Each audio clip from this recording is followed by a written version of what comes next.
This is Synchronicity. This is Synchronicity. This is Synchronicity. This is Synchronicity. This is Synchronicity. This is Synchronicity. Welcome to episode 37 of Synchronicity. My guest this week is Mikey Kampmann.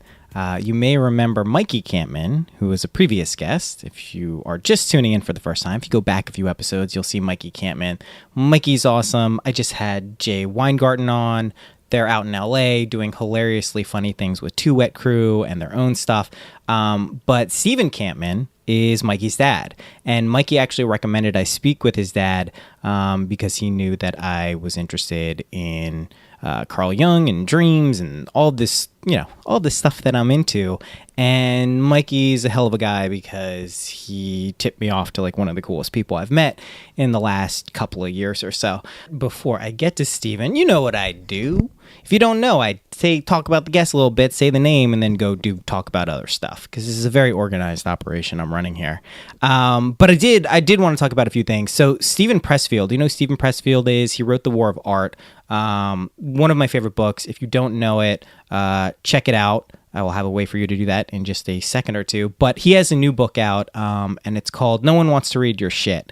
And it's really good. For anyone who is a creative, artistic, I feel like we all are on some level. But if you have any aspirations, especially from a writing standpoint, really great book. And it's free. So you could just Google it, Steven Pressfield, Nobody Wants to Read Your Shit, and it's free. You don't even have to give an email, right? That's how free it is. That's really free. I highly recommend checking that out, which leads me to my next point. I put up a fairly extensive reading list on syncpodcast.com, syncpodcast.com. Basically, some of my favorite books from some of my favorite authors broken down by category. It's there. It's on the website. Go there on your mobile device, on your computer device, on whatever devices, your implant devices. Go there and you can check out the whole reading list. It's just something that I thought would be cool because a lot of people write to me and tell me their favorite books, and I tell them my favorite books, and now I can just say, hey, here are a lot of my favorite books. Check them out. So I hope you enjoy that. The next thing, so this synchronicity generosity experiment is about to kick off. And by the time you're hearing this, it will have kicked off. So what this means is, here's what I've settled on. Here's the premise again, in case we don't know what I'm talking about. We're raising money, right? To an undetermined amount. I'm setting the bar right now at $500. I hope it's more than $500, but I think that's a substantial chunk of change that could hopefully help in someone's life who's going through a difficult time. So what I decided to do is set up a GoFundMe specifically for these generosity experiments. I was toying around with the idea of collecting the money into an account and then sending that to a GoFundMe or somewhere else.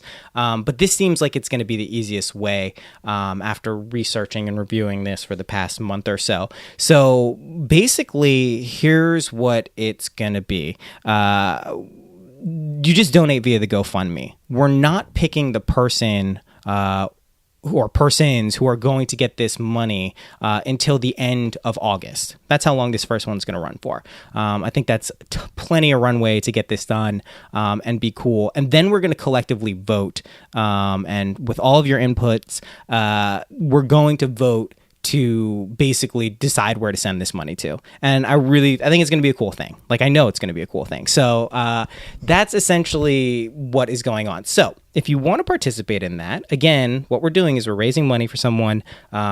We don't know who that person is yet, but we're going to collectively decide where we're going to send this money at the end of August. And right now it's the beginning of July. This is 2016 if you're in the future. And this is past. Oh man, that was great, right? Went really well. Super happy with it. But if you want to participate in this, here's what you do.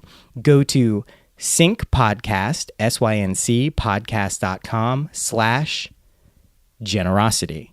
that's it. And I will have either decided, by the time you're hearing this, I will have decided whether that's a redirect directly to the GoFundMe or if there's a page with some information about it on the website. But not for you to worry about, just for me, not even to worry about. It's going to be cool.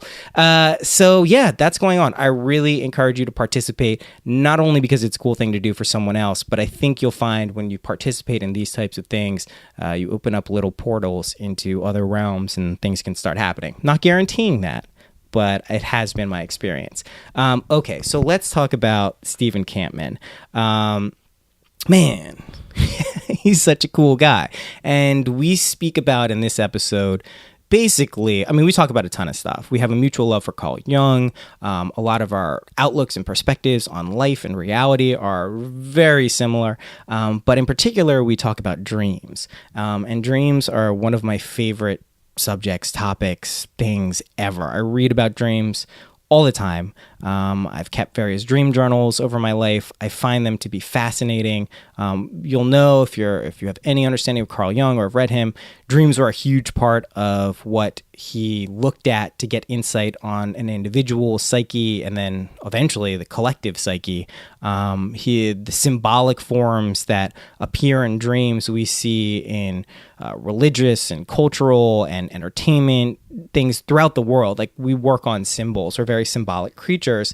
And dreams are they're little portals into another way of being. Some people liken this life to a dream, an illusory world that we perceive as real. There's a lot of different theories on dreams. So this episode, if you're interested in dreams, this is the one for you. It really, I will preface this too. So I recorded this on FaceTime with Steven, and the quality, usually I have my microphone on, it recorded through my computer speakers. So the quality is, it's like a Skype conversation. I've cleaned it up. It's listenable. It's really not bad. But that is, not up to the regular standard of this show.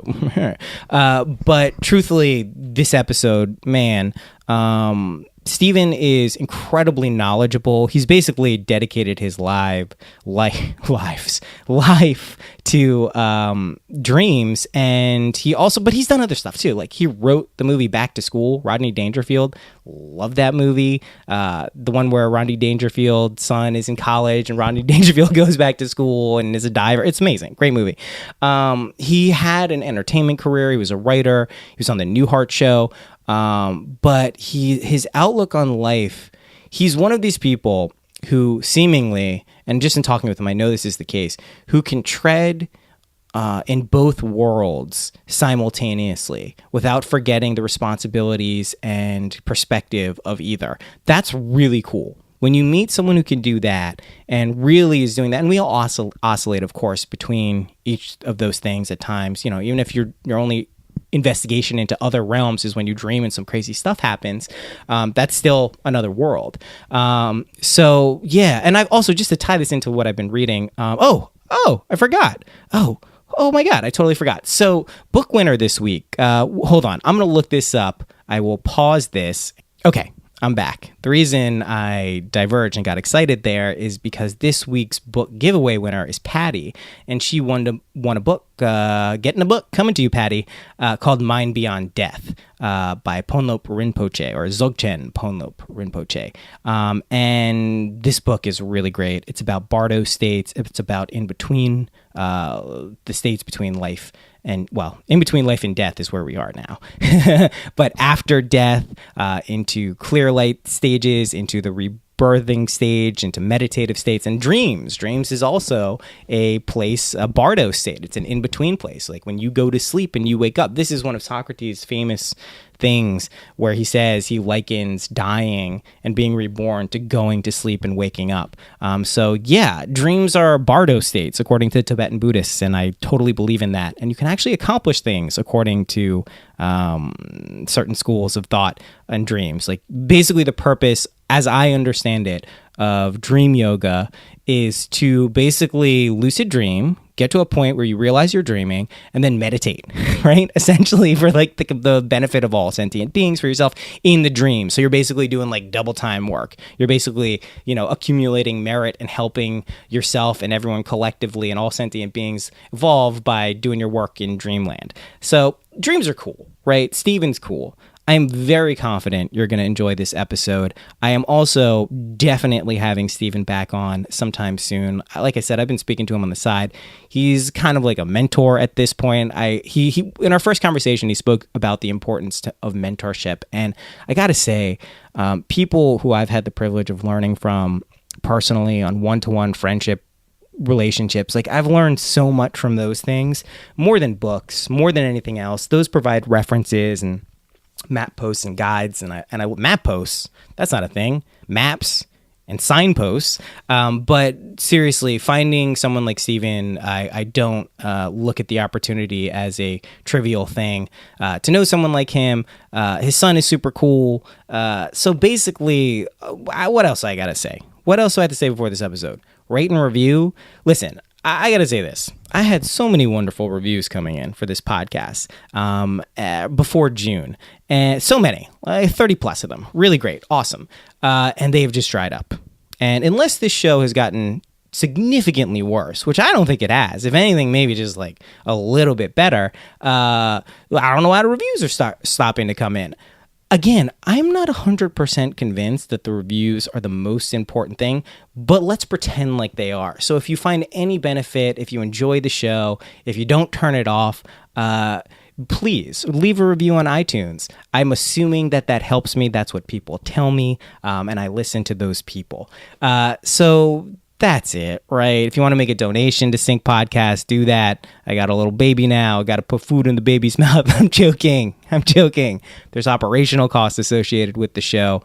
And also, one other thing, MindPod Network, right? If you haven't been paying attention, there's some cool stuff going on over there. Some new podcasts coming out. Go check it out. I think there's going to be some stuff you enjoy. But yeah. Enough rambling from me. Without further ado, here is Steven Kampmann.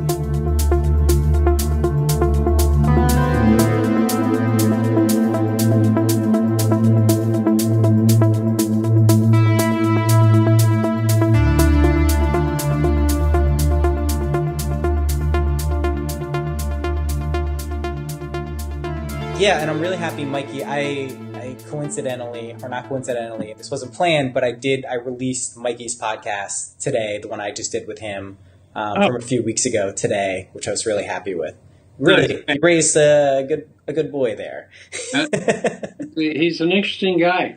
Yeah, he really is. Yeah, he really is. But yeah, and I'm really glad he connected us too, because he immediately, like right after we were done talking on that one, he's like, I think you would like to talk to my dad, because he's like really into Carl Jung and Hesse and all these people. And I was like, okay, that sounds really interesting. And then I went to your website.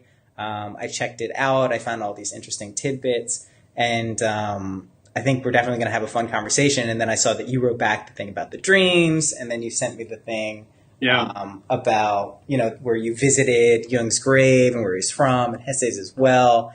And your wife Judith she was a really good filmmaker there. It was she when we came east, we brought all the children. We did this experiment where none of us, I'd never taught, and we ran a dormitory, and our kids went to school with us. I wrote the movie Back to School, but then I literally did it in reality. That's awesome. We're trying to find something to contribute to the school that they didn't have, and they didn't have a video program. And so she ended up really creating it, and we worked together on some projects. But she created something that didn't exist, and that's why you see a pretty skilled level there. Yeah, I mean, it was like very entertaining. I think you sent it to me on like a Sunday afternoon. Yeah. Over Memorial, and it was relatively early. I was still in bed with the baby, and I watched, it was like 40-something minutes long, and I watched the whole thing right there. My wife was like, "What are you doing?" I was like, I'm watching this video. No, I was going to give you instructions to go ahead and get to the young part, and I said, well, he'll figure it out. And I figured you wouldn't look at the whole thing, but I did. But when she adds some music and stuff, it kind of works as a travel log in its own way. Oh, it's awesome. It was really, really well done. It was cool, and I was particularly interested. The fact that you got, and we started this technically, so this is recording. But the fact that she had, that you both got to meet Jung's great-grandson. Yeah. That was nuts. Tell me a little bit about that, and I'll have context. I'll do an intro for this before the episode to explain what we're talking about, so I don't feel obligated yet. Well, there are a lot of things in here that are interesting, and synchronicity is one of them. Yeah. I'm a great believer when you take risks, then interesting things happen. And it's so funny we mentioned Mikey because, and then I'll come back to this again. When I met this man, this great grandson and his wife, up came this beautiful 16-year-old Swiss daughter, their daughter. And all I could think of, I swear to God, for the next 10 minutes was, how am I going to get Mikey to marry this woman so that our family can be connected to a young family? I swear that's all I was on my mind was I was thinking, how am I going to do this? We've got to have a marriage here. Absolutely. And so what happened that day, which I think is kind of interesting, and we did a trip to Iceland, we did a trip to Bhutan. Cool. And we do the same thing. We experiment and we go off road like dreams do. Yeah. And in this particular day, we started in Zurich and took a train down to a little town called Rapperswil, and this was the town nearby where Jung had built the towers way back. I think he started in before the 1920s, and over the years built it. And it was such a unique concept. The idea was he was trying to build a structure, a round structure, based on his visits to Africa, where he had seen the homes of the natives were always round and circular and holistic. So he was trying to create something kind of out of stone of his inner life. And as he evolved as a human being, he kept adding different parts to the building, right? So when I was a young guy, really young guy, just 20s, just out of college, I read Memory, Dreams, Reflections, and saw the picture of the tower. And I thought to myself, I got to see the towers someday. And some of these, events and dreams and goals sometimes take years. Well, 30 some odd years later, I was teaching a dreams course, and so I said to Judith, why don't we go to Switzerland? We'll try to go see Carl Jung, and then we'll go see Hess and be part of my class. I'll bring it back, show the kids the tape. And that's what that was. So that day we set it to Zurich, got to the town, asked a cab driver where the towers were. He had no idea who Carl Jung was. Hysterical. I had no idea. Like most people, really. I mean, none. I said he was a famous man. He built these towers, and then he got on the dispatcher. And then you saw that in German. Figured out where it was, and then took us some 20 minutes away, and I could see the towers. Well, we got out of the car, paid him, and there we were, and there was kind of the lake, and then there was the house, and then there was a field and a fence, and I saw a car. But oh my God, we've come all this distance and now someone's in the house. How are we going to do? And I just said, the hell with it. Yeah, so awesome. We've come here, right? So we walk in through this kind of orchard, this field anyway, and I see this woman, and I go up to her and I said, do you speak English? And she spoke very little. He said, you should speak to my husband, or said something. And he came out, and I said, look, I've come a long way. I'm a teacher, and for years I've wanted to see the towers. Is this the towers that Carl Jung built? He said, oh, yes. And I said, wow. And he said, would you like to come in? And I was, oh, my God. This is good. So we walked in, and then he introduced himself as Carl Jung's great-grandson. And we were, floored. Right. And in fact, Synchronicity, if we hadn't arrived them, they were leaving in about an hour. Oh, really? Yeah. So none of this would have happened. And then we were sitting there talking, and I was dreaming about Mikey marrying the daughter. And then I just said, would you mind if we videotape some of this? Wow. My wife? for my class? And he said, no, go ahead. Well, there he then began the whole process of the entire deal, the outside, the inside. Yeah. And Judith was able to film it, and we were there for about an hour. Yeah. And we left there just absolutely sky high, and how everything kind of just magically pulled together. And from there, we took an air train, and it was a hot day, so I went into a hotel, changed, went swimming, got back, went to the front desk, said, "Do you know where Carl Jung is buried?" And they said, "Well, there's a Catholic cemetery and a Presbyterian." I knew he was Presbyterian. I said, "Well, yeah, there, where would it be?" And he said, "Well, over there, over here, go there." So we walked up there, and then we took 20 minutes. We couldn't find it, and then Judith found it. And then we ran to get the last ferry of the day and made it and sat and drank beer going over this incredible day. And it reminded me that the best days or days like that where you have a kind of a plan, but then, the gods have to interact. Yeah. And we just sat there on the back of the ferry and having a beer and watching the sun go down on Lake Zurich and said, just a remarkable day. And we had it filmed, so we were happy. So I know, yeah. I mean, it's clear. Yeah, go ahead. It's clear from that, like how awesome it was. And I like that you described it as magical and kind of these things constellating and the synchronicities where they almost left. This leads to kind of something that I think we'll have a lot of fun talking about, which is dreams. But that is somewhat, I've experienced many, when synchronicities add up and they constellate around a short period of time or a time frame, I usually notice that there is something going on or something is going to happen. And sometimes it crystallizes into a day. Sometimes it's spread out over, a longer period of time. But it also feels dreamlike, right? Like I don't know if you've had this experience, but when you first fall in love or something, really transcendent happens in your life, you can have these things kind of percolate up and it feels kind of magical and dreamlike. So this is one of my favorite subjects, and I'm so happy I have you here to talk about this. I'm thrilled. I'm sitting up here in isolated New Jersey, so you're an oasis for me. So Yeah, no, I'm happy to talk about this anytime too. I'm actually, in July, I lived in Manhattan from 2008 to June of 15 last year.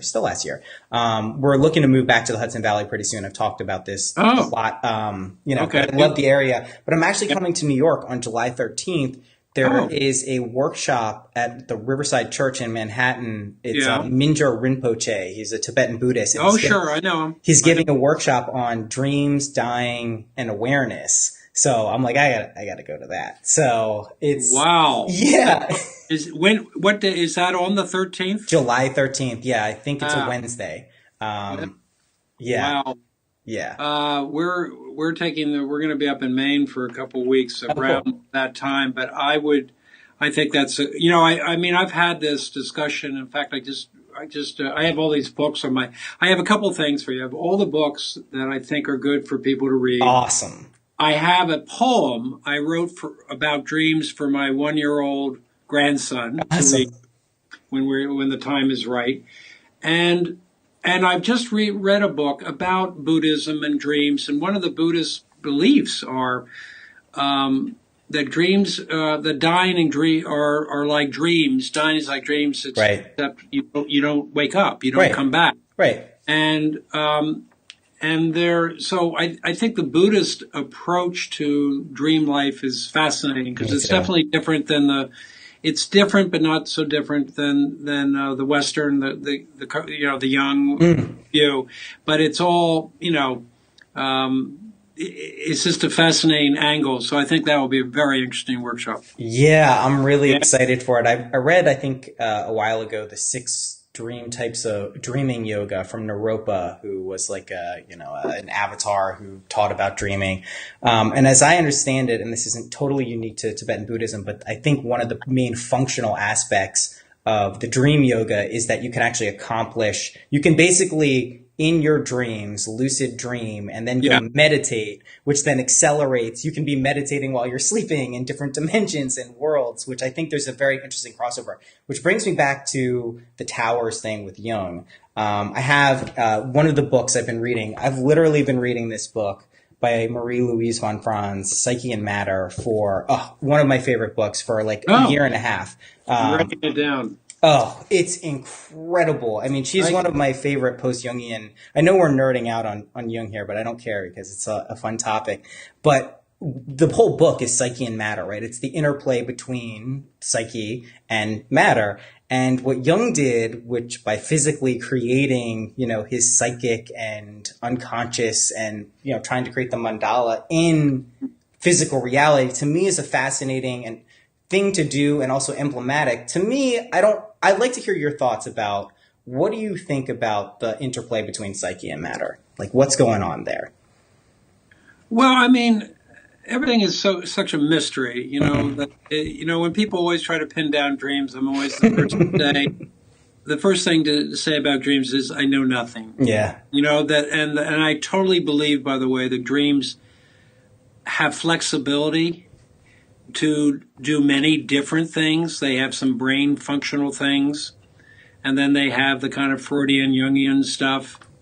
And I think that I've had a number of dreams that have absolutely predicted future events. Sure, absolutely.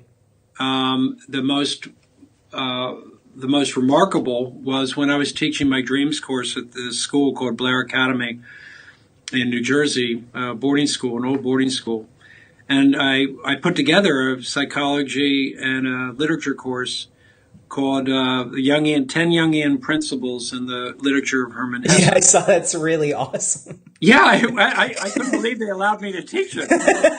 That's really great. Kids loved it because it was all the literature I had were just young 18-year-old, kind of 19-year-old people trying to figure out their own path, trying to figure out individuation. Right. And of course, Hess underwent Jungian therapy with a guy named Joseph Lang. He did 68 sessions. Then he actually worked with Jung. Yes. And his novel, Damien, which is one of my favorite all-time novels, is a Jungian novel. I haven't read it. Oh, my God. Oh, you have to read it, and then whether it's your podcast or not, it's such a worthy piece to discuss, with the premise that Hess wanted to write a plot that leads nowhere but to the self. I love it. No, you'll love it. Damien, awesome. get Damien. Yeah, Damien is worthy. But I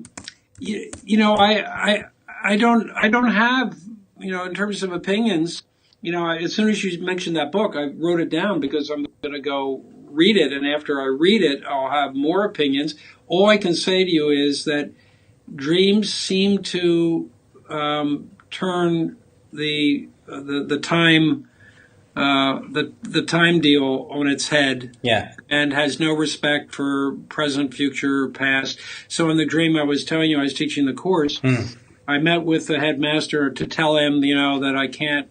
We probably won't stay on campus. We want to move off campus. He said, fine. But I'm going to probably be leaving the school to go to a school called Groton, which I'd never heard of. And I said, okay. And we left the meeting, and I said to Judith, I said, we got back to the dormitory, and I got my dream book because when I was teaching, I was also marking my own dreams. Smart. We talked about dreams all the day. And I went to 3 weeks earlier, and in my dream book, it had the date 3 weeks earlier from the meeting we just had, and it said, I'm in the headmaster's office, and he informs me that he's leaving to move to go to a school called Groton. And I showed Judith that it was 3 weeks earlier. So you tell me. Right. Well, you tell me what that means. And I mean, this also, when you're talking about time, the dissolution of time and its kind of meaning in terms of linear time as we tend to think of it, this is backed up by a lot of different things, right? Even the forefronts of modern physics and quantum physics, right? Non-locality and things being affected not by time and space, seemingly no logical correlation, like they know this happens. It's hard to reconcile what's going on in these tiny 1/1000th of an inch levels and smaller, like that's what's going on. I mean, time to me is a concept that also like just from psychedelics, right? Using LSD, using mushrooms, like these obliterate the concept of time. And those synchronicities can seemingly, and if you have the foresight like you did with dream journaling, to record it and validate that these things like, hey, maybe this is weird and it doesn't make sense, but it's happening. Which I think, again, going back to Jung, he was one of the best at doing this. I mean, when I really started delving into the Red Book and what he was doing there, Red Book. I mean, it's unbelievable. Like to go to the forefronts and the edges of your own psyche, and after you identify something called the collective unconscious, which we can definitely get into, but then to delve into your own and have these conversations with Philemon, a manifestation, an archetypal father figure in your own consciousness that you're, and then record it all and draw these beautiful paintings. I mean, it's unreal. When you realize that what a frontier he was on, because it's not like he was going down to Starbucks and talking about dreams or doing on a podcast. Right. If he everyone around him thought he was in total madness. Right. And he made the greatest point, which I'm always believing in doing the dream work that I've done, that until you kind of address some of your own issues and really stare into the abyss in your own way and figure out some of your own issues and darknesses and lights and what I call the orchestra of the self. Which, by the way, I finally wrote down, I have 16 different voices I figured out that are in my orchestra. Amazing.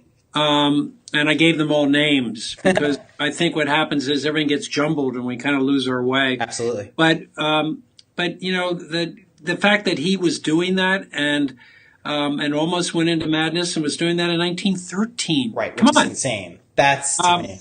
Hey, go back for a second and tell me a couple of the principles that blow you away on the psyche and matter. What is it about that book that? Oh my God! What is it about that book that gets you? Well, Mary Louise von Franz in particular, I find to be one of the most clear and direct, just kind of post-Jungian things. And she was his translator, as you know, and like she just really had a tremendous access to him. So I really respect her opinions. And a friend tuned me into it. Actually, the guy who did the podcast art for my podcast. And I haven't even finished it. I think I'm like, it looks like 70% of the way through. I really have been taking my time with it. It's equally as dense as anything Carl wrote. So, it's not something to be breezing through and really grasping stuff. But one of the things I love about it, and I've mentioned this before on the show, is she goes into number as an archetype, and she talks about how she views it as one of the most primordial archetypes, and she gives these wonderful stories. One is a parable which demonstrates how different cultures relate to number, which is she gives a Chinese parable of an emperor was consulting 11 of his wisest consultants, right, to whether to go to war or not with a rivaling or nearby, dynasty. And they took a vote. And the vote was 8 to go to war and 3 to retreat. And so they retreated. And the point of that story was tying it into the I Ching and how, they view numbers is that 3 qualitatively had greater significance than the 8. So even though that the majority of votes were to go to war, the 3 was more significant. So that's one of the things that's in the book. Oh, it's fascinating. She goes into dreams. She gives a really wonderful exposition on synchronicity, relating it to quantum physicists. She's talking about stuff that now is truthfully just starting to percolate into like mass consciousness, like really talking about quantum physics, relating to neuroscience, relating to Eastern religions, relating to dreams. Like she's tying it together. I guess this book is probably from, either the late 80s or mid 90s at the latest. I forget when she died, but it's one of my favorites. It's just truly like there's so much stuff packed in there, and it really just takes the work of Carl Jung. I haven't read a ton of post-Jungian people, just because I was more fascinated with him. But, Man and His Symbols is one of my favorite, which isn't just him. And, So I read that book when I was 17, I think, and it blew my fucking mind. Like, I didn't think I truthfully probably wasn't ready my psyche like had to adjust to reading that book at 17 years old. No, you're not. You're it's young, but I gave this was the textbook for my course. So cool. Great. I love it. But I always said to them, just read chapters 1 and 3, because the other stuff just give you a kind of a synthesis of what he's up to and give you a clear idea. And I still recommend it because I think it's fabulous. I think it's a fabulous book on 1,000 levels. And it does give you, when I first read it, the reason I loved it was it really got me going. It really inspired me to want to know more about dreams. Yeah, I know, right? And that's not easy for a book to do. And over the years, I mean, one of the interesting things about conversations like this is how you come across books that are dream books. I don't collect them for collecting. I collect them to read them in order to keep finding the different opinions and angles.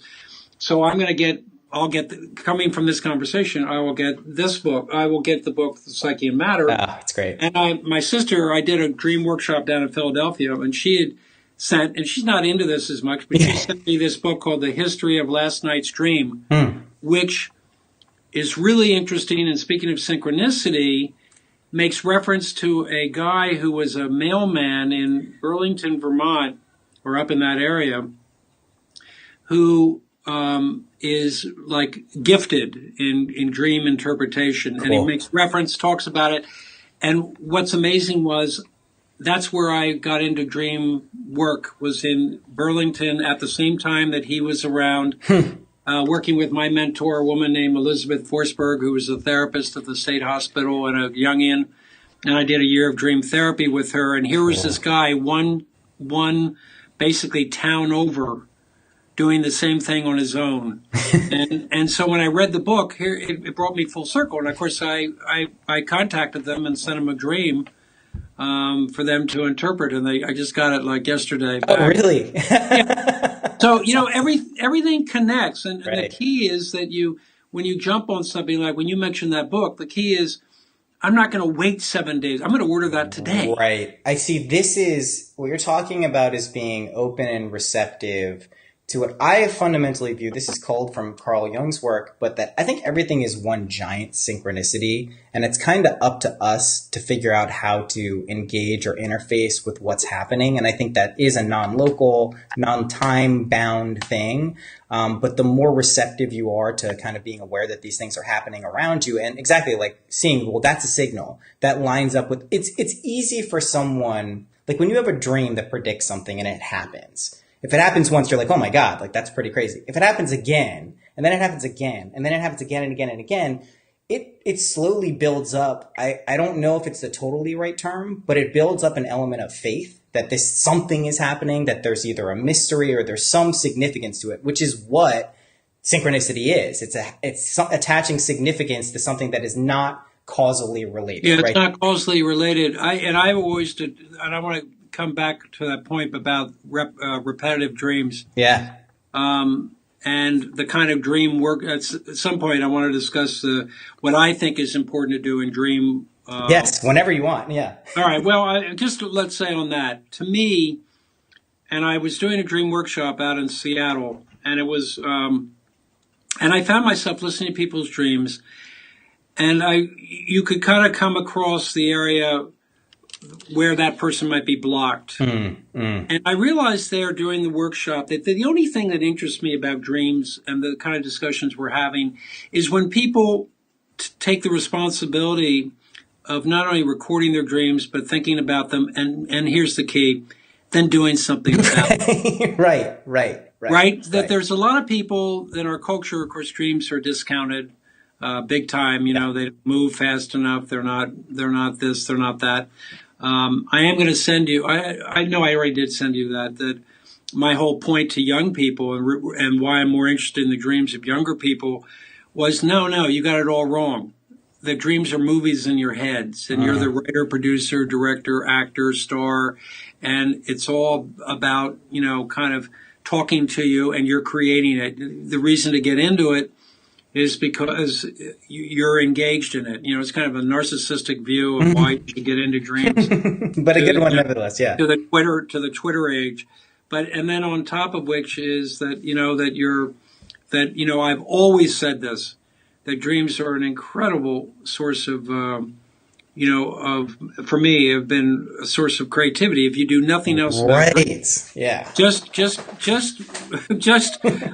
being aware of how wildly creative they are and smart and funny has to have, through osmosis, an impact on you. And I always figure I would have never done any of the comedy or writing or anything like that in my life without a dream life, period. So talk about that. What is the exact, I'm with you 100%, just to be clear. I think it's an ultimate source of creativity if you just pay attention. But what was the connection for you for getting into comedy writing? Because, and I'll have this in the intro, you wrote one of my favorite Rodney Dangerfield movies, Back to School. I love Rodney Dangerfield in general. That movie in particular, always. The diving board, it's amazing.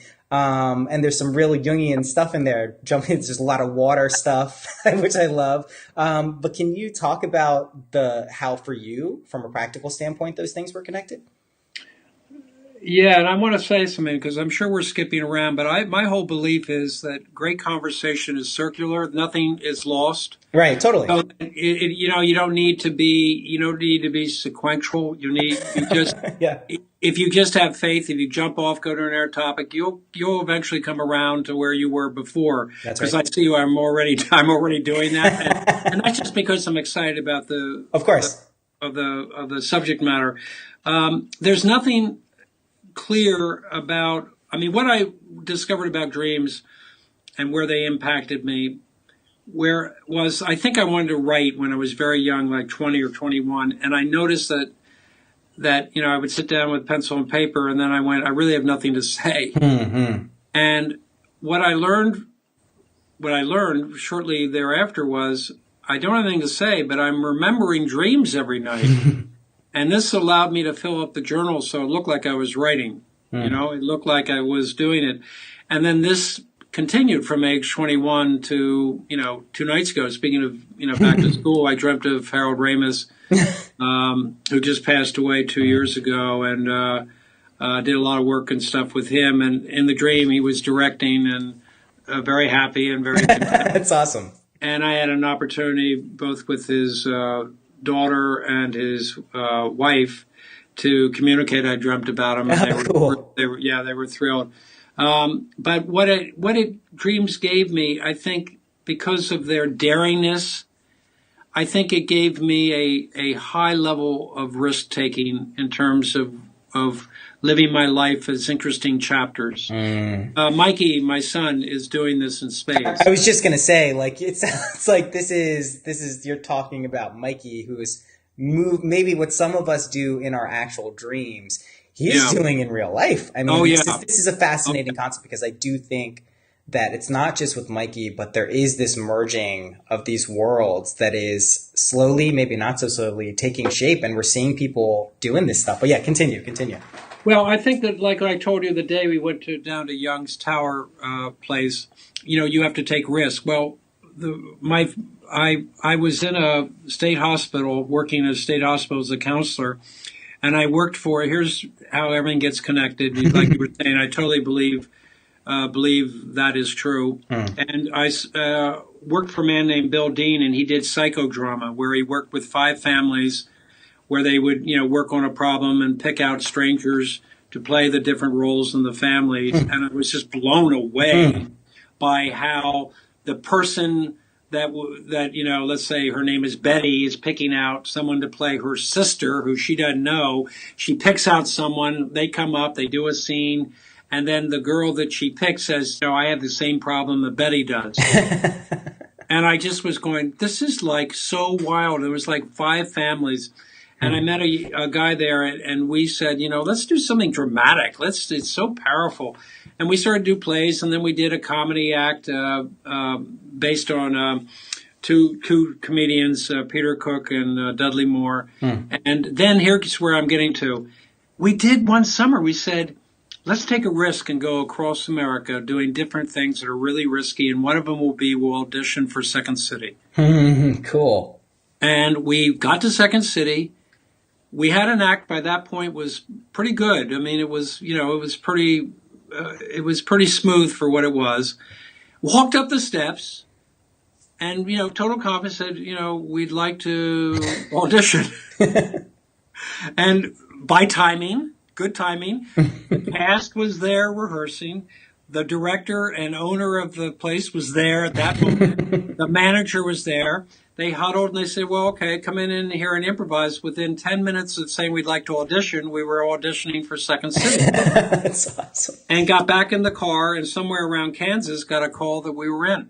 Cool. That's amazing. And in my world, none of that happens if I'd done letters. Dear Second City, interested about possibly auditioning for you at some point. No. Get off your ass, take what's in your heart, and go do it and watch what happens. Well, it's here's the thing. That is obviously, and it's happened in my life, and every time I've heeded that call, whether it's the Joseph Campbell hero's journey and going through that whole thing, I think there's a huge element of fear for a lot of people when they hear something like that. You know what I mean? It's obvious. You can see, because if everyone was doing that and listening to that inner voice, whether you want to call it the conscience, whether you want to call it something you can tap in through dreams or symbols or just your passions and your desire, there's stuff that stops people from doing that, or it's obscured, or they don't have the belief. And I wonder, how do you use, or have you found dreams to be useful in kind of combating that, to kind of give like a glimpse that maybe it's worthwhile to do that? Because this is where I'm realizing this podcast, and there's a network that this podcast is on called MindPod Network, which is basically an attempt to provide conversations and potential practical tips and helpful solutions, not even necessarily solutions, but a spectrum of them, to help people kind of do the thing you're saying to do, right? Like, get off your ass, really do what you love. It's possible. You'd be surprised how many magical things can happen. You can go and meet Carl Jung's great-grandson. You can walk into Second City and have these things happen. And rather than them being isolated, kind of like, wow, what a crazy thing when that happens, they can become rather, they can proliferate. Those things can really, it's not always going to happen at every single time, but those things really can manifest in life. Like, how have you helped to do that? Like, this is really good stuff here. I want to tell a story that I was going to write, because I've been working on a thing called Dream Memoir, and I've taught it. Because one of the reasons I got kind of bored of dream workshops is people intellectualize it too much. To me, it's a center to come together to get the support to go out to kick some major ass in your life. Awesome. And if you're not going to kick ass and be intellectual and sit around and have a latte and then go back to your own, I'm now at an age now where I don't want to do that. I want to be around people that's why I love young people, because they're willing to go there. And a lot of my students ended up doing really interesting things, because I kept saying to them, why are we in a classroom? Right. What do you mean, Mr. Kampmann? We should be out of here. We should be in Switzerland. We should be on a train. We should be reading books. We should be fall time, the leaves coming down, and we're visiting the graves of Carl Jung. We're having good conversations. You guys are falling in love. You're having sex behind my back. Yeah. That's what we should be doing. Right. We shouldn't be in a classroom where it's all being organized and graded.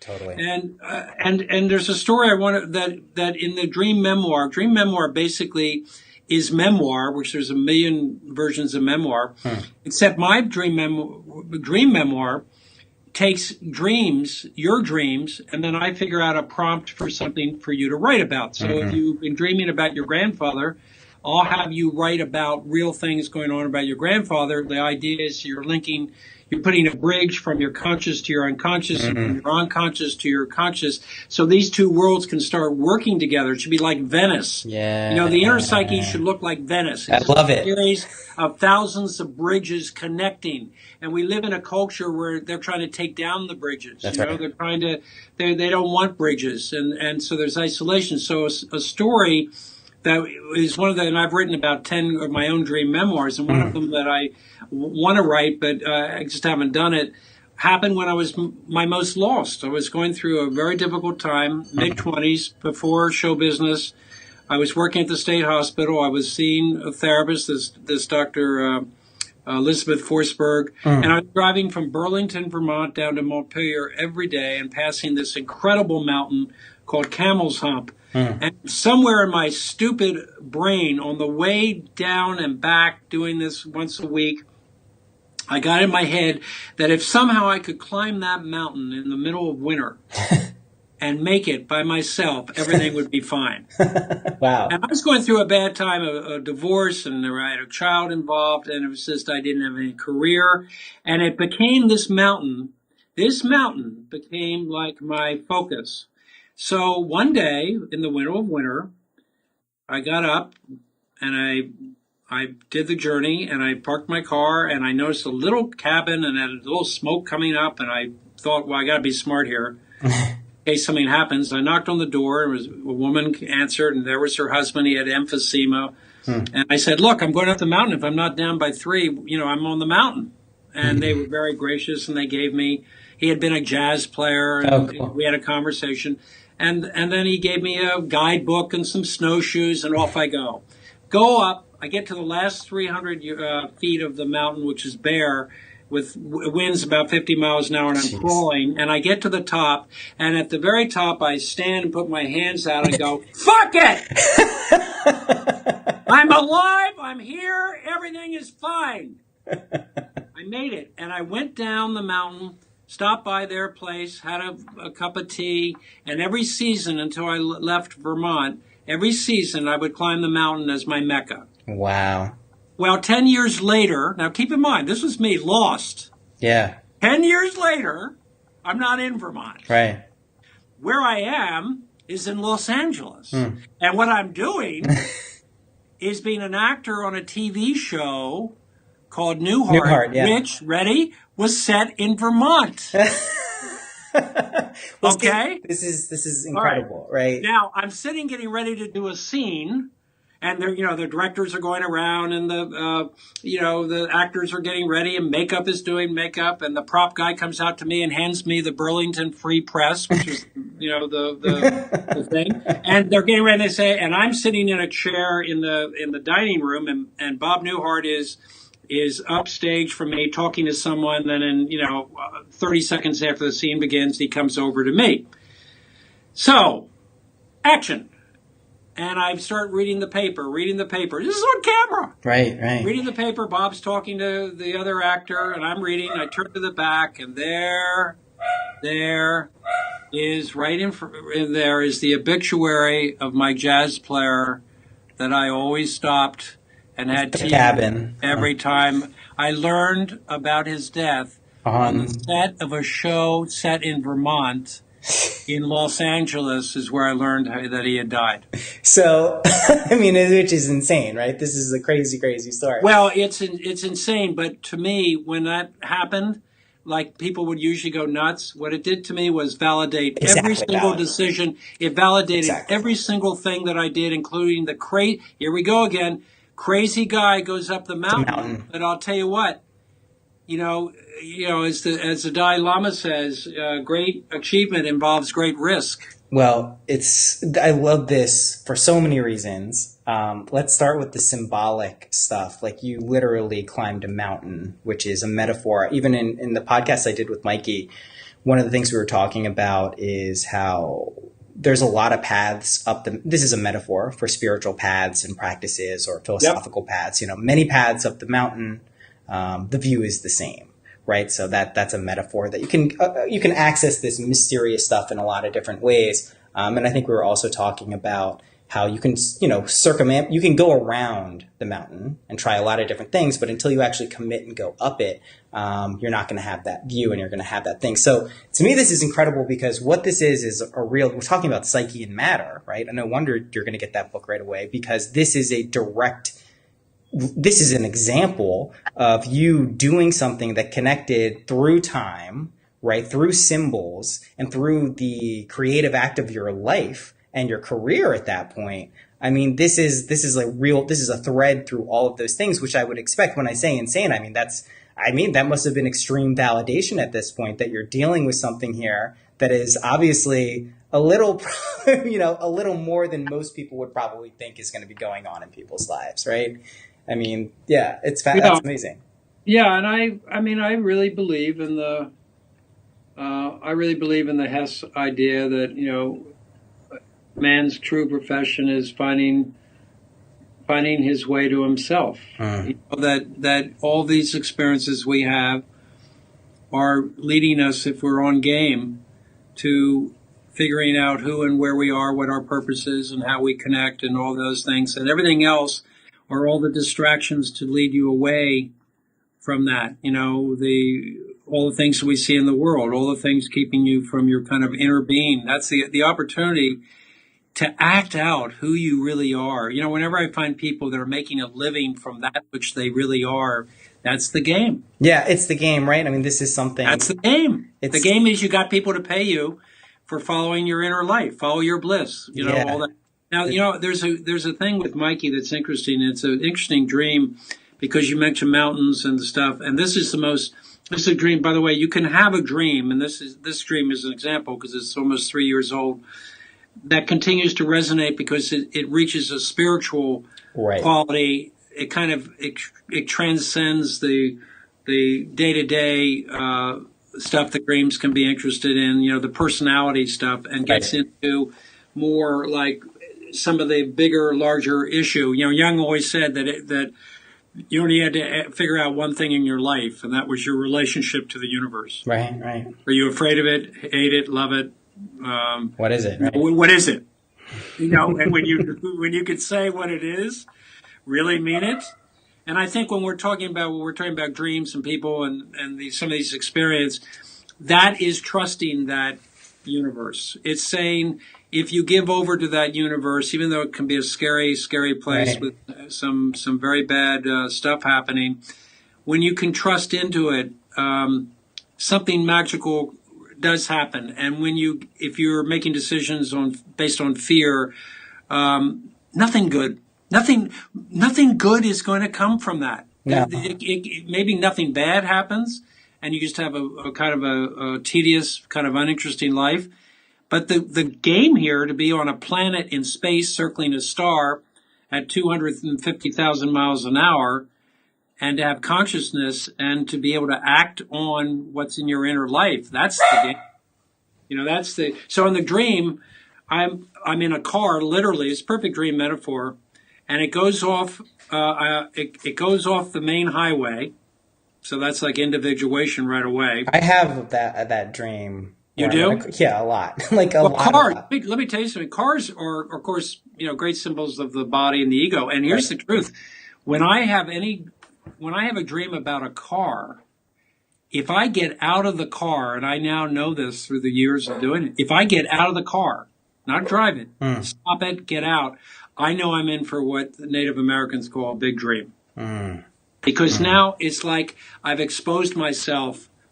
I've gotten away from the body, from the defenses, and now I'm going to be open to the reality of what I need to know about. So I want you to continue your dream, but I just want to tell you, I typically stay in the car and usually do not have a good handle on it. But the one time I remember distinctly, I was on a bridge and I got out, I think it was ejected from the car or something, and I plunged into the water below. But this is like classic symbolism here. But I plunged into the water and there was like a dolphin and a whale. And I remember this is a very significant dream, to the point where, and you're mentioning getting out of the car, I still remember it. And this must be like 3-4 years ago too. So that's very interesting you said that. That's cool. Oh, you really, if you had good dreamers, people around, do you remember your dreams pretty easily? Well, there's an interesting thing. Recently, since my son was born 3 weeks ago, I have basically been remembering almost all my dreams. I am a marijuana user, which is a big time dream suppressor. So typically, if I do have a dream, it'll be a vague kind of memory of it. When I abstain, I dream crazy. I mean, also when I dream journals, if I'm keeping a dream journal like you do, and this is just a great tip for anyone who's interested in doing this stuff, I remember my dreams without fail, and they get way more detailed. My recall is a lot better, and lots of other interesting things tend to happen in my life too. But it's, doing my dream journal, it didn't stick with me like it obviously has with you.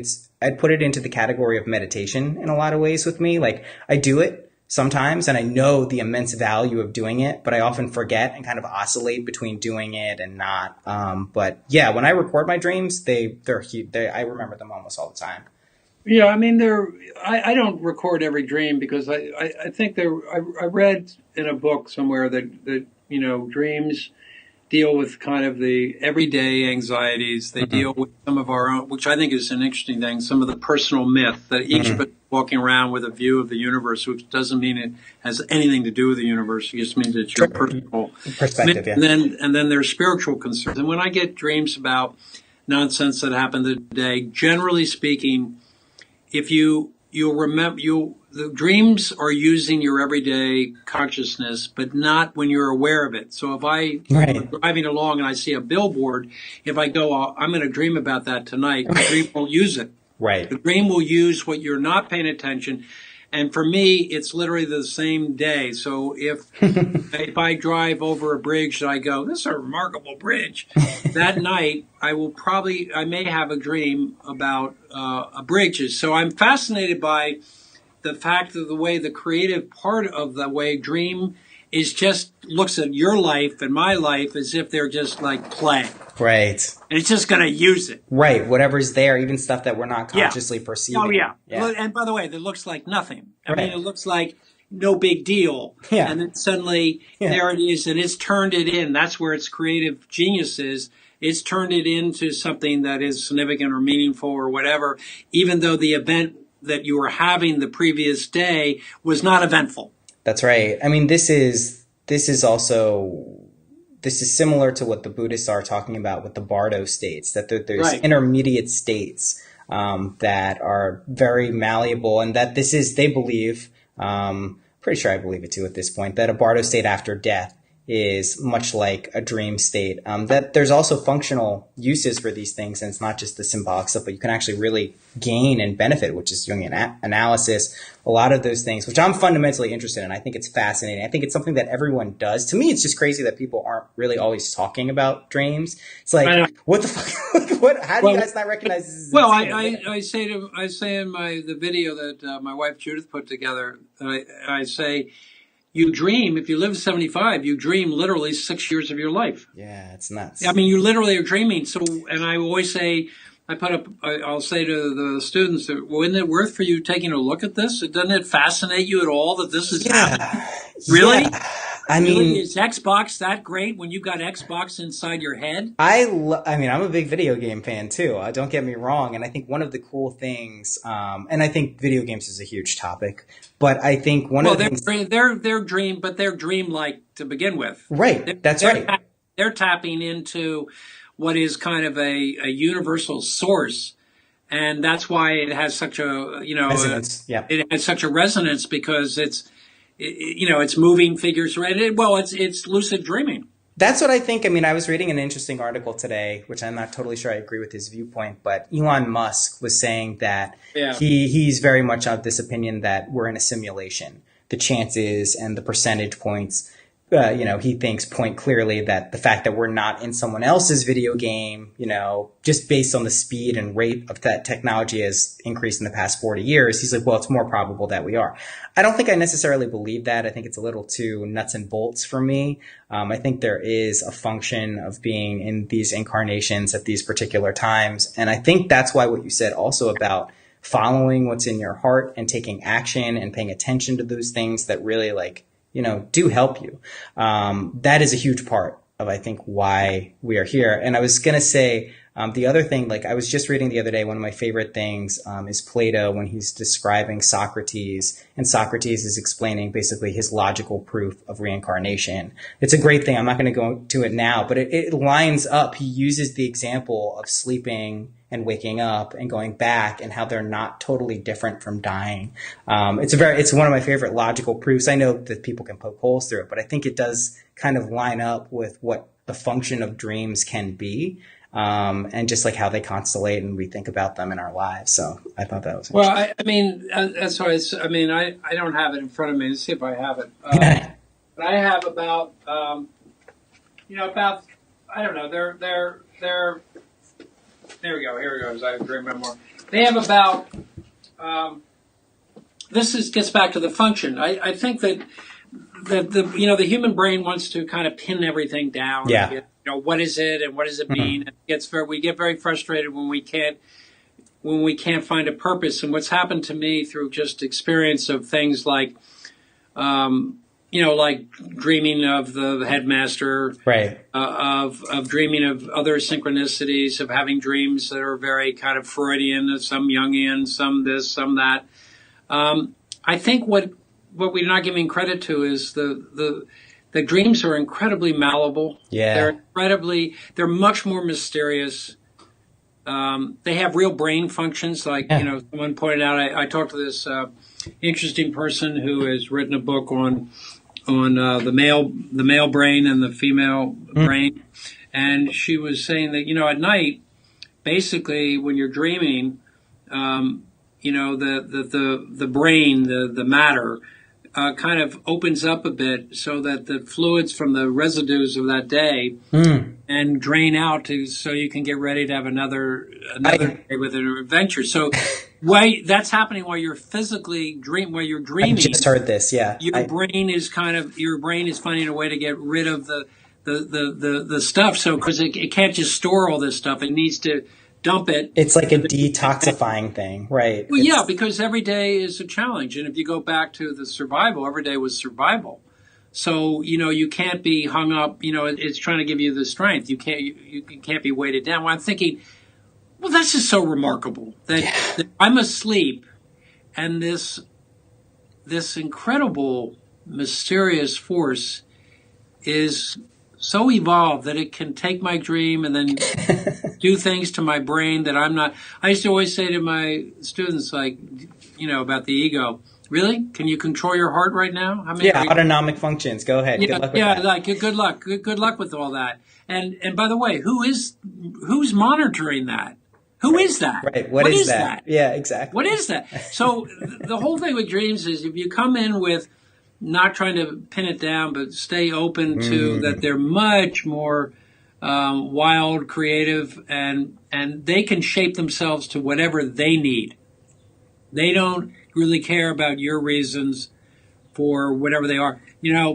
One of the great dreams I had about the collective unconscious, and the unconscious, of course, you're mentioning is the ocean. And in this one dream, I had repeated dives into the ocean. Yeah. And I went down and I found these incredible, beautiful jewels of different sorts. Wow. And gold and, a treasure chest. And all I did in the dream was go down and pick one up, come up, and lay it onto a beach, go back, get another one, lay it on a beach. And that to me was the perfect metaphor. Right. That the game afoot is to basically expand consciousness, awareness. That's right. That little 10% that we're all worked up about of who Stephen Kampmann is and what he likes and what he does. That's right. So, I was realizing the other day that really all human beings, we really got screwed up when we started to walk. I'll tell you why, because before, like I was walking, I looked at a tree and all the leaves. I said, leaves aren't sitting there with egos going, like, man, I'm so sick of this maple tree. I'm just going to move over and be with the birch trees for a while. They just do their thing in the tree. And I say, we're like leaves in a tree, except we can walk and we think we're separated from everything. Yeah. We're separated from nothing. So this is my first client in my current profession, which is doing digital strategy stuff, was Ram Dass. Ram Dass's Love Serve Remember Foundation. He has a great thing where he talks about, when we go outside and I'm paraphrasing here, but if we go out and in our car and we see people, we judge quickly, right? We make all these judgments really quickly. Go, that person's this type of person, that's like this, or even with ourselves. So I don't like this about myself. I don't like that. He's like, no one does that when they go out into the woods and the forest. They don't look at a tree and they go, oh, that tree's bending so awfully. Like, what a shitty tree. He's like, that is a perfect metaphor for a tree is just being a tree. And someone else who I've been working with Mark Watts, Alan Watts' son, and he's incredibly eloquent about, we're working on a really cool thing right now. I'll share it with you. when it's ready. But we're putting together a whole digital community, highlighting lots of things. It's going to be cool. But he's another one who's really great at talking about how like we're coming out of the world. We're not like separate and distinct, separate things, which is a very, Vedic and Buddhist concept as well. All right, listen, here's the deal. I'm going to cut us off. I want to get your book recommendations, and I want to get a practical tip from you, but I did this with Mikey too. I'm purposely cutting us off because I want to talk about this in another episode with you, like for sure. I definitely am going to get that book, Damien. I'm happy to talk about any of this stuff. Well, Damien, if you and I discussing Damien, believe me, will be really interested. Read Damien, which is only. I'm going to get it. I'm going to get the other book. Oh, it's so good. And after I read that and you read Damien, let's regather. I'm 100% down. But okay, so tell listeners too some recommended reading, and then also with our parting thing, I asked every guest practical tips that someone could use that have helped you in your life. Could be related to dreams, could be related to anything. It could be, anything that is like, this has helped me in my life. Maybe it'll help you. But start with the books. Well, the books we've already discussed, Man and His Symbols. Yeah. I think that's a great place to start for understanding some of the Jungian concepts. I think it's very good. For you, by the way, and this may not be for everybody, I really think you need to get this book. I know. I saw that in the video. Well, that was my course. Yeah, so cool. Because and by the way, that was that's how I was connecting the two men. One's a novelist, a creative, one's a scientist, and yet their worlds, they lived 60 miles from one another. He did therapy. It was very interesting. Hess. Name the book so people know what book, because you showed it to me. All right, I'll show it to you. It's called C.G. Jung and Hermann Hesse, A Record of Two Friendships by Miguel Serrano, Serrano. Awesome. And he's a guy from Chile who, here we go, decided to take a risk, and without really, too much introduction, traveled to Switzerland as a Chilean, with the goal of meeting and talking to these two men, and he got it. And so I love him just for his. Right. And this was written in the 60s. That's cool. That's really cool. Late 50s. So anyway, now, and two other books that I think are very good for an overview of dreams are called The Wisdom of Your Dreams by Jeremy Taylor.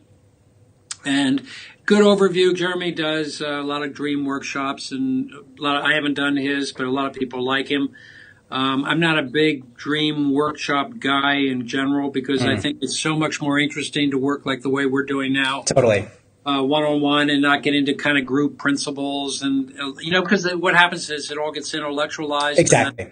The power and the emotion of dreams are taken away from you. I totally agree. All right, and then recently I read The History of Last Night's Dream by Roger Kamenetz, Kamenetz. Very interesting, a different view about the fact of how ultimately all of our dreams, when we really look at them, ultimately they have a divine quality. I love it. And it's the game, again, afoot is to, how to get through your own personal addictions, and so your dreams aren't poor dreams having to deal with all your addictions. Yeah. And you free yourself up so you can be open to the spiritual and the spiritual part. So if you take Man is Symbols, The Wisdom of Your Dreams, Jeremy Taylor, and The History of Last Night's Dreams, Roger Kamenetz, that's a hell of a good start. I think so. Damien in and a little the journey. See, the book of the guy who went Miguel Serrano is really a mentor book to remind you that, again, you need to take your dreams and then you need to put them into action. Right. The game. I used to say to my students, if you dream enough, you will find out you have certain recurring symbols. So let's say your symbol is an eagle. Sure. And let's say you're now in an interview for a job and you walk in and behind you when you're talking to the boss, is this incredible picture of an eagle. Right. To me, I say to them, at that moment, relax. You're going to get the job. Right. Right. But I actually believe that. No, I know that you believe that, and I know for a fact that I believe that, and that's happened to me, and I know people I've spoken that, I believe that too. And I think, some people only say, well, that's a self-fulfilling prophecy, or there's a psychological impact and there's a trigger. Maybe, sure. But I don't think so. I think that, synchronicity at work. Yeah, I believe that too. And okay. you're either going to believe in it, and I believe in it, you believe in it. Once you believe in it, when it shows up, I just kind of give it a nod and go, okay, this is where I'm meant to be. I was meant to be on top of that mountain.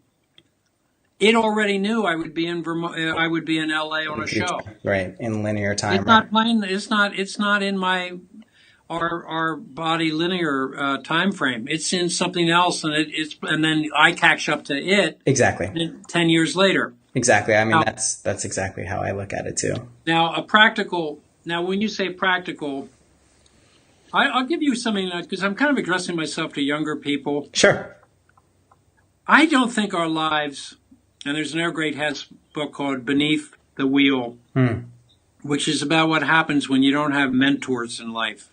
I think the most significant thing that any young person can get is finding, and I've been lucky because I've had about 3 or 4 or 5, where you come across a mentor and then you take time out to really learn from that person. They're there to teach you. One of the guys was this older guy. My father died when I was 16 years old. So I've always tried to have an older male figure in my life. And I knew this wonderful man named Dick Brewer that I met. By the way, we met. I mean, again, it had such synchronicity involved in it. I said to him, he came to watch me teach a class. This would be perfect. Yeah. And I said, Dick, you're old school. You're a martini drinker. You're in Second World War. But you're coming to my class, but I got to tell you, it's going to probably bore you because I'm teaching a course on Carl Jung and Hermann Hesse. And he just looked at me and he said, I had lunch with Carl Jung. And I said, what? Yeah. He said when he was in the Army, he and his friend were looking for some girls in action. And they said, the next town over. So they took their skis, they climbed over this ridge, skied into a town, had a blast. We're hanging out with this one guy who was terrific, fun to the bone. And the guy said, you got to come to our house for dinner on Sunday. And that guy was Carl Jung's son. And so my friend had lunch with Carl Jung. And there I am, arrogantly saying to him, Dick, I actually said to him, you probably never heard of him. Yeah. And he said, I had lunch with him. Yeah, how's that for That's hilarious. So I made him, of course, tell the story to my students. Right, of course. Of course, right? Including the part that I was arrogantly... Right, saying, especially that part. That's the best. Yeah, no, especially that part. Oh man! But in terms of practical things, I think in a practical matter, I think that if you want to be creative, let's just start in that end of it. Let's address some creative, and then I'll do the mentor. Sure. From a creative point of view, the reason you get a dream book, and by the way, when you get a dream book, you don't just get a dream book. You go into Barnes and Noble or wherever, and you look at every book. Right. You're looking for something to catch your eye that's going to be a little wilder. Maybe it looks like something a girl and 16-year-old girl. But I can't get a girl's book. Yeah. And it's actually dreams saying, well, you see, you're coming in my world where you're going to have to, right. And then you go, okay, so. My dream book is in the other room. It'd be a book I never would buy. I mean, I've had hundreds of diaries and stuff, and I've done really, really serious dream journals. But now I'm at a point where I look for something that's going to inspire me. All right. So if you're remembering your dreams and you're writing them down, what's happening is you are effectively retraining the creative muscle in your being. And everything. I'm not, by the way, interested in creative like you do a movie or you do this. Right. What I'm interested in is your creative, so when you're sitting in a restaurant, you're sitting in a school, let's say where I was at school at Blair, and I'm in the lunch line and none of the food looks good. Then the creative part of me says, well, what if I combine things? And now I can take a little bit. I used to have teachers coming up, what the hell's in your bowl? That's not on the menu. And I go, yeah, right. It's not on the menu, but it's really good. They said, you've taken all the vegetables and put them into the tomato soup and that's all you're eating? Yeah. It all works beautifully. The idea of the creative to become a creative person in the moment to the moments, how you pick out things from flowers to clothing to lunch when you're in line to dinner. We should be creative all the time. Or as I once said, in every decision we make, we always have a creative choice, and the more creative choices we make, the more we're fulfilling the creative principle, which is at the core of our being. Right. In other words, then, what the world does is kind of drive the creative self. So remember dreams, just so that they're kind of training as a really practical tip. They're really actually going to help you become much more creative and be more free-flowing in your everyday life once you start doing that. Totally. And the other big one is just, if you come across a mentor, don't walk away. Right. Don't be paying attention. The universe is sending you someone you need in your life, and develop that relationship, because I really don't think we can grow without mentors. I totally agree. I mean, I know that a lot of people who I've learned a tremendous amount from have become some of my friends, like really good friends, and just the conversations that we have are constant reminders. And especially like I gotta say, for the mentorship / friendship, someone who can really help you, it can be a mutually beneficial thing, and can really help when things are not going wonderfully, when things are a little not as smooth as you would want them to be. I find that to be really helpful in a lot of different ways too. I won't say much more about that, but I definitely agree with that. I'll tell you one thing that always reminded me. It was Elizabeth Forsberg, which is a whole story unto itself. She's a remarkable German. She and her mother, by the way, in Germany, when the Germans came into her house, she was in Austria, and her mother tricked the Germans to go down the cellar, then locked them in. And then the Americans came and liberated. And one of the Americans said to Elizabeth, I'm going to come back for you. I'm in love with you. He met her for 10 minutes. 2 years later on a bike, he came back and they got married, which is how she got to Vermont. Wow. But Elizabeth, I went to see, I was really lost. I found her in the Yellow Pages. And I was summer day, I'm thinking about it. I drove up Vermont. Vermont, by the way, is one of those states that you should, when you don't really know who and what you are, it's one of those wonderful states that you can go, and it gives you the space and the beauty to kind of figure it out. And I've always said to students, like, it's hard to do that sometimes in the kind of the craziness of cities. And, totally. And when you get out into the plains and the beauty of a place like Vermont. But I said to her, I finally looked her up, and I went and saw her, and I thought she was going to say I was crazy. And she looked at me and she said, there's nothing wrong with you. You just have been with the wrong people. And that was such a mentor moment, because inside me, I suddenly was okay. Right. And the confidence of the person that I am was validated. She validated without knowing, she picked up. And that became one of the critical mentors that without her, I wouldn't have gone in. Here we go with the synchronicity. Going into studying psychology, I wouldn't have gotten a master's degree in counseling, and then work at the hospital where I met the guy that got me into John Smet, where we did the ACT, which got us to Second City, which went blah, blah, blah. It all begins with Elizabeth, because she said, very simply, she said, there's nothing wrong with you. You've been with the wrong people, which means my car goes off the turnpike. My car is freewheeling in the desert, and I need to be with other freewheelers. Right. I mean, and that's just a really good metaphor. If we're going to break this up, I always want to read, if I could, at the end of it. Of course. My poem, which I've written about dreams. Totally. Of course. For my grandson, who will be 1 in August. Cool. So I send this and I frame it so he'll have it. And it's called Sammy's Dreams. Cool. Awesome. Now it's time to say goodnight. Time to close your tired eyes tight. And wonder as you drift from light what stories your dreams will write. Will they soar to lands afar beyond the moon and twinkled stars? And when you awake to dewy morn, with pinkish clouds the new day born, remember your dreams without delay before they slip, slide, and fade away.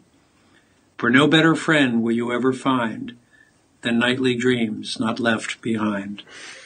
That's awesome.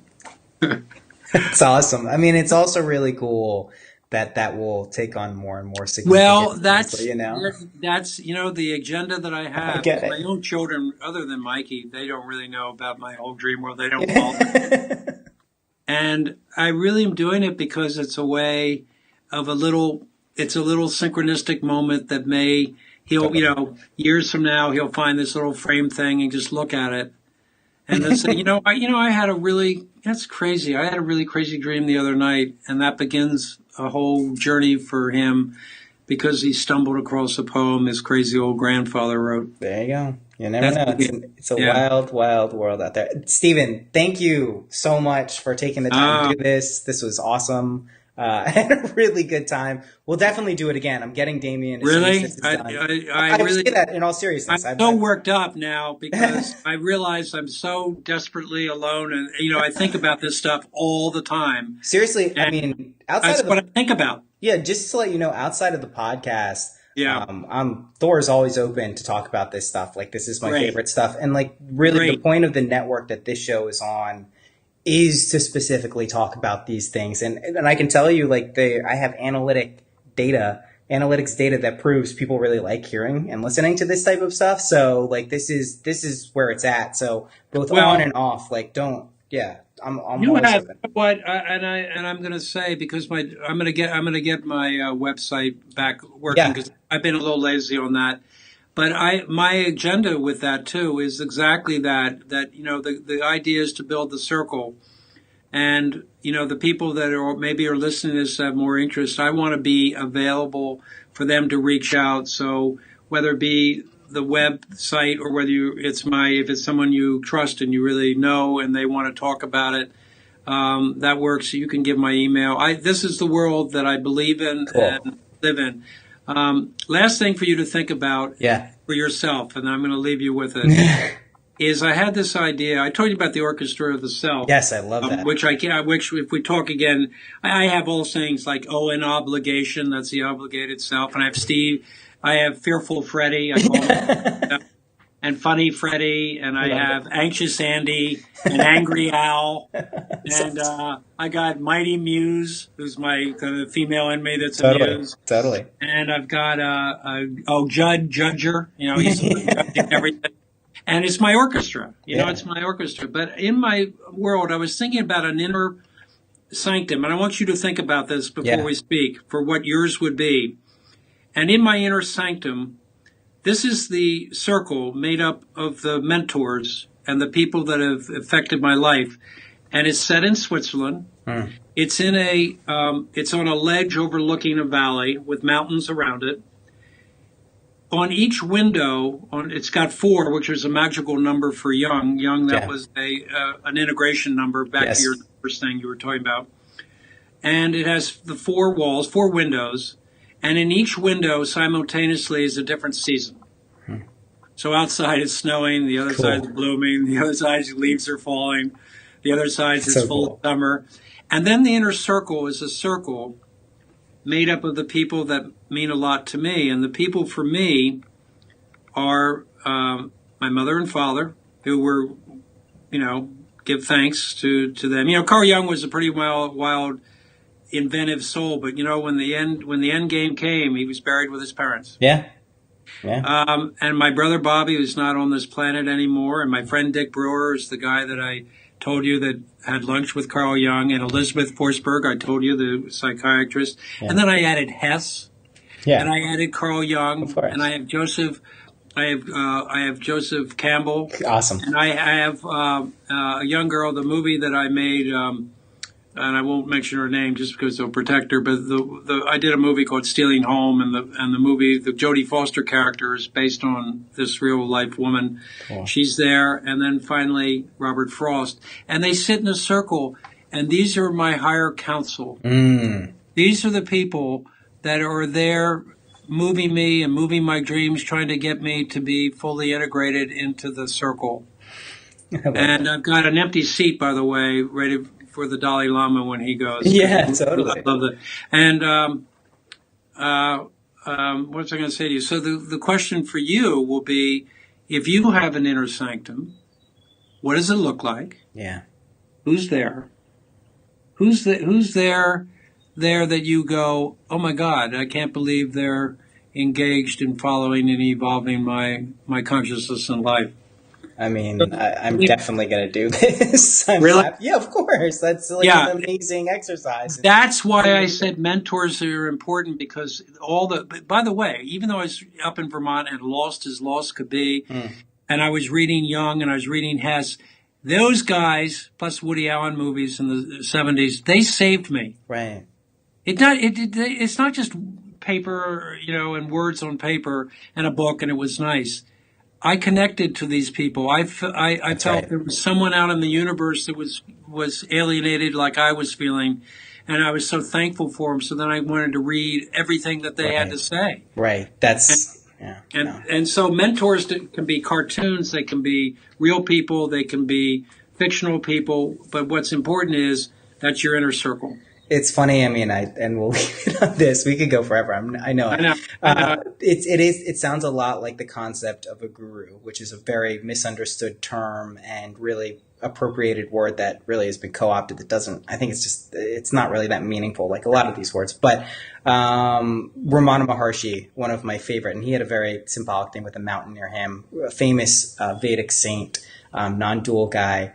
He had God equals guru equals self, right? And that is the inner sanctum. So those people are reflections of you. And when you resonate with them and learn about them, it coalesces and ties these things together, which really can be meaningful for a lot of people. So I love that idea. And of course I'm going to do that. That's it's a brilliant I love that. thing. Yeah. I love calling them the gurus within me.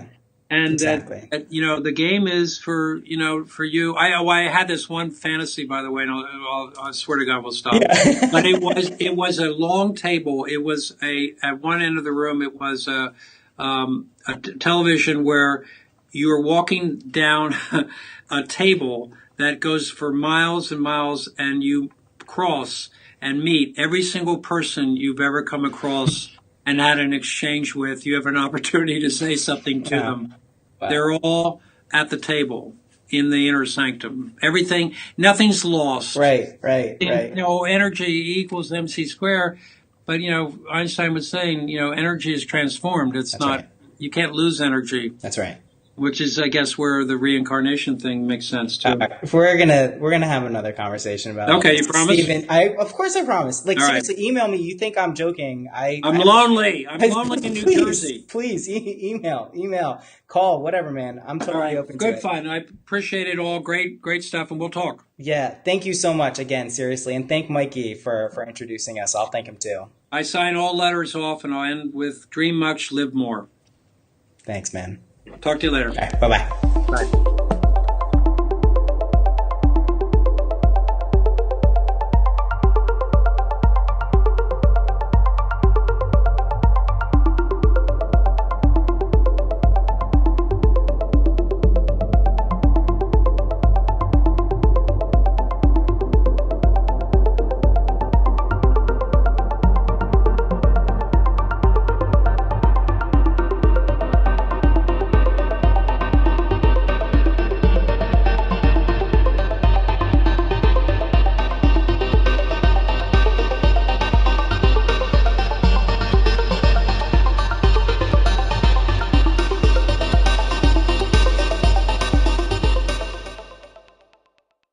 I told you Steven was cool, didn't I? He's just like one of the nicest guys I've ever come across. I mean that. I think he's on vacation right now, and he's coming back. We're going to talk about some fun stuff. Just a great guy. Really cool, practical, love the dream stuff. He recommended a book to me, which was a book giveaway book, I think a few weeks ago, called Demian by Hermann Hesse. And truly, what a cool book. I highly recommend picking it up. It's like a short 100-page fictional novel. We got on the phone and he interpreted it through a Jungian lens, through the individuation process, and what the various characters represented. And it was just like awesome. It was so fucking cool. So yeah, I hope you enjoyed it. If you're listening to this point, that's past the music. That's past the relatively long episode. Seriously, if you can review on iTunes, that would be cool. Probably just for my ego, but still, come on, send a little love this way. That's it. There's the reading list. If I mentioned that at the beginning, I think that's cool. If you want to know what books I'm reading or I really enjoy, check that out on the website. And that's it. Thank you so much for tuning in. I really appreciate it, and I'll see you next week.